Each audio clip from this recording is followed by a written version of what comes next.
Dejamos el hotel, penúltimo día de camino, nos quedan 50 kilómetros y hoy vamos a intentar dejar Santiago lo más cerca posible, ¿no? Para mañana. Que hoy la etapa son 34 kilómetros. Vamos a ver cómo van las piernas porque... Atravesamos el polígono industrial de Lalín comentando las buenas sensaciones que nos dejó el spa del hotel.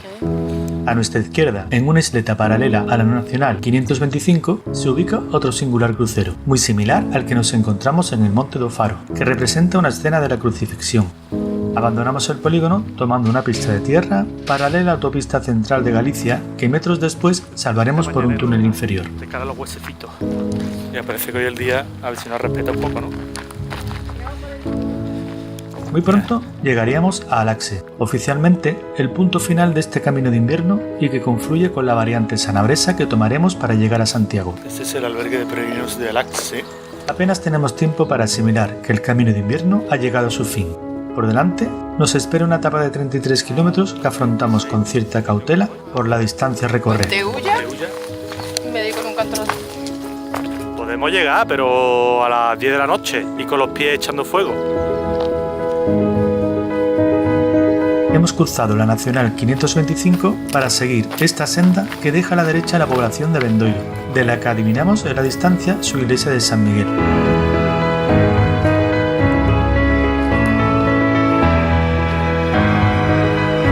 Descendemos después por una pista de gravilla hasta el lugar de Bendoiro da Baixo, donde hay un pazo construido a finales del siglo XVIII con un escudo de armas en su portón, representativo de los titulares de la propiedad. Tela. Dejamos el complejo amurallado, ascendiendo unos metros para después volver a descender e introducirnos poco a poco en el pueblo de Prado.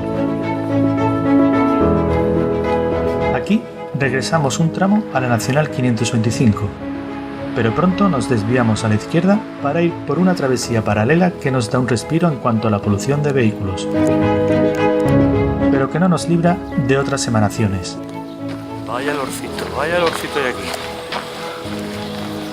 Eso es lo que llevo peor, el olor. Descendemos ahora por el lugar de Borralla, por una carretera local durante aproximadamente 1 kilómetro. Estamos transitando la comarca del Deza, río que pronto alcanzamos, pero que no cruzaremos por este puente. Aquí tomamos a la izquierda una pista de tierra que nos conduce por una frondosa senda que en pocos metros pasará debajo del viaducto del ferrocarril.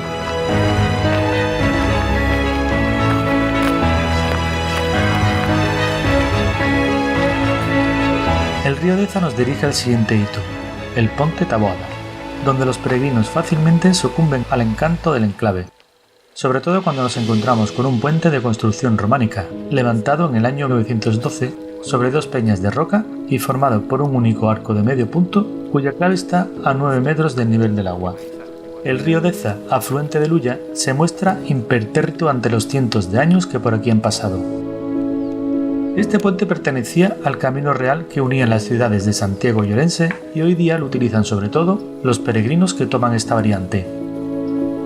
Nosotros debemos continuar por la calzada hecha a base de losas de piedra de granito, ascendiendo el terreno poco a poco para ir dejando atrás los bosques de ribera que guardan este recóndito lugar. Desembocamos en las primeras casas de las inmediaciones de Taboada.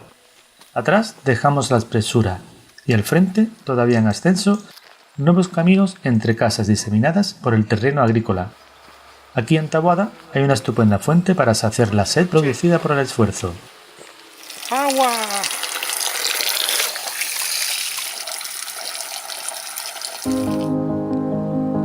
A poca distancia de allí se encuentra la iglesia de Santiago de Taboada, vigilada por una adorable talla del santo. ¡Un Santiaguete! Que nos queda poquito para verte, amigo. ¡Ay, qué bonito eres! ¡Ay, qué gordito, eh! En fin, este templo tiene sus orígenes en la época románica, como así lo certifican algunos motivos decorativos del siglo XIII, tales como la ventana del ábside rectangular. En su frontal, la espadaña barroca se construyó en el siglo XVIII y su portada, también románica, posee doble archivolta y en su tímpano, que descansa en ménsulas con cabeza de rumiantes, hay un relieve que dicen representa la lucha de Sansón con un león. De su interior podemos destacar su retablo barroco con Santiago en su caballo y figuras policromadas como la de San Roque. Si queréis saber más, no dudéis en preguntar al señor encargado de velar por este templo, preparado para cuidar hasta el más mínimo detalle de vuestra visita. Retomamos la peregrinación adentrándonos por un bonito tramo emboscado.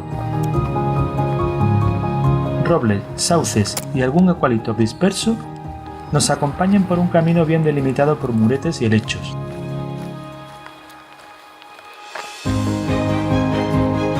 Todavía continuamos en ligero ascenso desde que partimos del puente Taboada, pero el perfil se toma un descanso a la altura de Trasfontao. Por si estáis interesados, esta pequeña y acogedora aldea dispone de un albergue.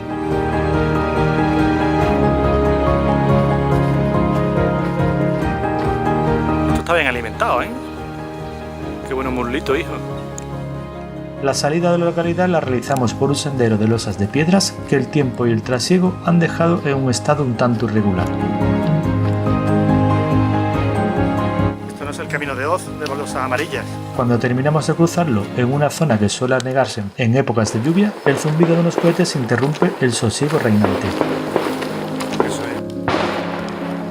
Pero el ruido solo es momentáneo, cosa que nos permite disfrutar de un último tramo emboscado antes de llegar a nuestro próximo destino, Silleda. Ya muy cerca de esta población advertimos su arraigada personalidad ganadera y junto a otros mercados, los profesionales del sector la toman como referencia para orientarse en los precios de los productos. Aquí los ejemplares no se cortan a la hora de cubrir sus necesidades. Esta tiene frío.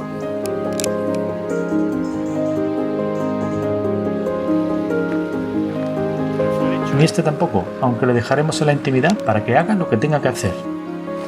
Entramos en Silleda. Pronto descubrimos el motivo de los cohetes anteriores. En Silleda se estaba celebrando la romería da Malla Agroforestal, donde esta pareja de güeyes fue protagonista al realizar un recorrido por la localidad tirando de este carro de monjos de paja. Nos adentramos en la localidad y descubrimos su iglesia principal, que está dedicada a Santa Eulalia. Este templo fue construido en el siglo XIX, concretamente en el año 1854. Es de estilo neoclásico y tanto su exterior como interior presenta un aspecto sobrio en ornamentos. Tiene planta de cruz latina y su fachada es una de las más altas de Silleda. Dejamos atrás esta estructura cruzando el Parque da Igreja para tomar después la Rúa Trasdeza. Salimos de la población tomando una senda que salva por unos cientos de metros la carretera nacional 525, a la cual volveremos unos instantes en Ofoxo.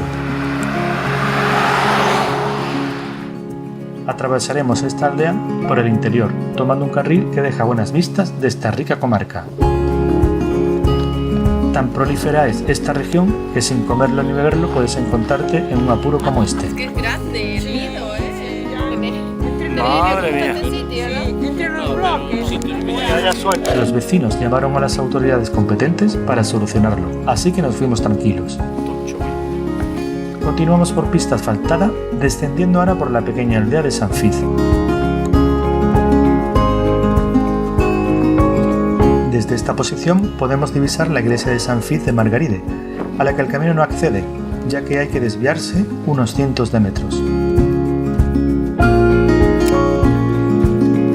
Nuevo y bonito sendero emboscado nos hace perder de vista este ir y venir de casas diseminadas por el entorno, además de ofrecernos en su mayor parte el cobijo de la sombra.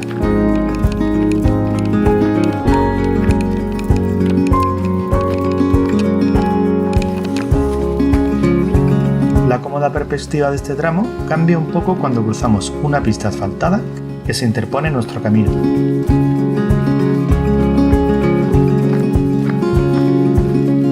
Aunque seguimos en una asequible tendencia descendente, hay unos 600 metros de firme compuesto por pequeñas piedras que pueden producir un efecto de acupuntura en la planta de los pies si no se dispone de un calzado adecuado. Por suerte este tramo va desapareciendo conforme nos acercamos al río Tosa, que cruzaremos por un puente. Y ya al rojo vivo. Tomamos ahora una pista de asfalto en ligero ascenso que cruzará la Nacional 640 por un particular paso a nivel inferior. Hasta en un túnel de estas características, el camino cuida los detalles. Pocos metros después, cruzaremos la autopista AP53, pero esta vez por arriba. El pavimento salva la campiña dejando a un lado la aldea de Irexe, de la que adivinamos su iglesia de chapa. A estas alturas de la etapa, el cuerpo ya empieza a pedir gasolina, así que repostaremos en el objetivo de la mañana, que ya lo tenemos a nuestro alcance.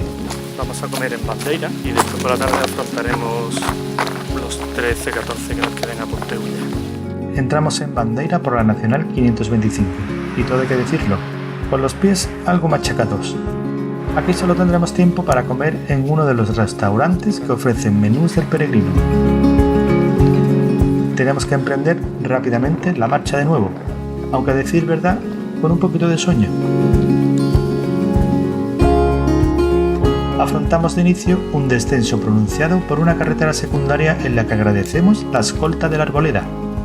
Después, la vegetación se abre para dejar un bonito espacio agrícola predominado por maizales, donde ya se deja ver nuestro siguiente lugar de paso, Vilariño. Por aquí empezamos a notar una notable variación en el viento y también la amenazante proximidad de nubes de tormenta.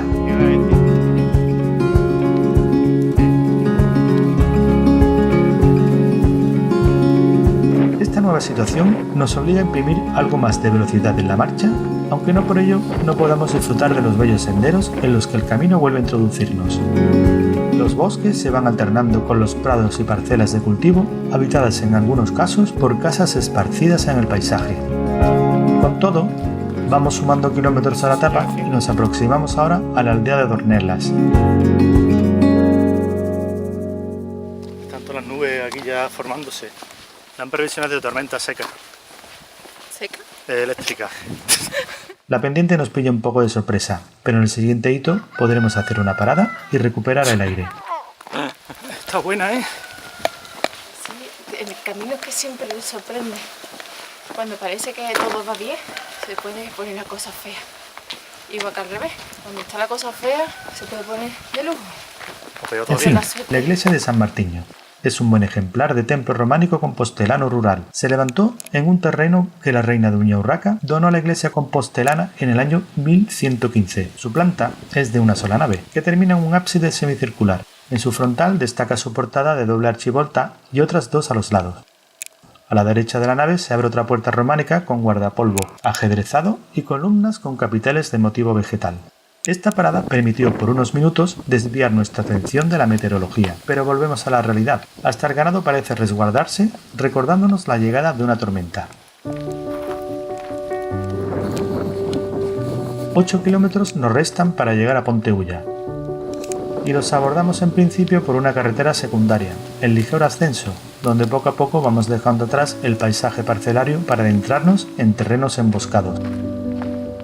El asfalto pronto cambia a tierra con algo de gravilla y especies como el pino y el eucalipto empiezan a tener presencia en los alrededores. La tormenta está ahí detrás. Ya se escuchan los truenos. Transitamos un bonito entorno donde nos llama la atención un tronco a modo de santuario del que nos preguntamos todavía cuáles serían sus orígenes. Pero debemos continuar. En la superficie, los helechos dominan el terreno y en el cielo lo hacen las amenazantes nubes. El cartel de una taberna permite que digamos adiós a la sensación de encontrarnos alejados de la civilización. Pero todavía quedan algunos bonitos tramos que transitar. En las cercanías de un lugar conocido como Carballería, recuperamos el asfalto y también la impresión de la proximidad de Santiago de Compostela, como así lo confirma el vuelo bajo de este avión en dirección a su aeropuerto. La sobresaliente señalización, la naturaleza desbordante y los diferentes sitios de historia y arte como este que divisamos en Oseixo son algunos de los ingredientes que hacen fascinante este camino.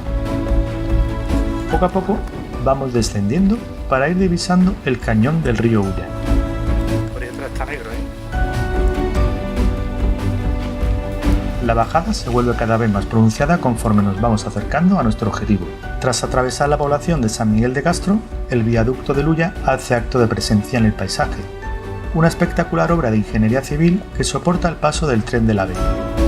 Dispone de un gran arco central de 118 metros de luz y su altura máxima es de unos 117 metros. Esta impresionante construcción recibió el premio San Telmo 2011. sesión de acupuntura en la planta de los pies. Venga, me va quedando menos. Ya estamos cerca, y la tormenta también.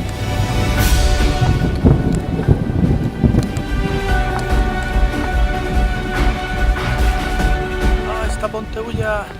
Por fin divisamos nuestro destino de hoy, Ponteulla, localidad a la que accedemos por su Ponte Bello, compuesto por 4 arcos de medio punto. Este puente fue diseñado por el arquitecto compostelano Tomás del Río en la segunda mitad del siglo XVIII. Saber que estamos a punto de finalizar la jornada nos permite disfrutar del magnífico paraje de Ulla a la entrada de la localidad. Una vez dentro, topamos con la iglesia de Santa María Magdalena, cuyos orígenes románicos se hacen evidentes en su ábside semicircular. Su fachada es barroca, del segundo tercio del siglo XVIII, y su espadaña presenta un doble campanario con 2 ejemplares que se rematan con un elemento en forma de vieira. Está empezando a llover. Bueno, pues aquí en la pensión o cruceiro nos quedamos hoy. Hoy no lo hemos ganado. Vamos. Pues sí, a celebrarlo.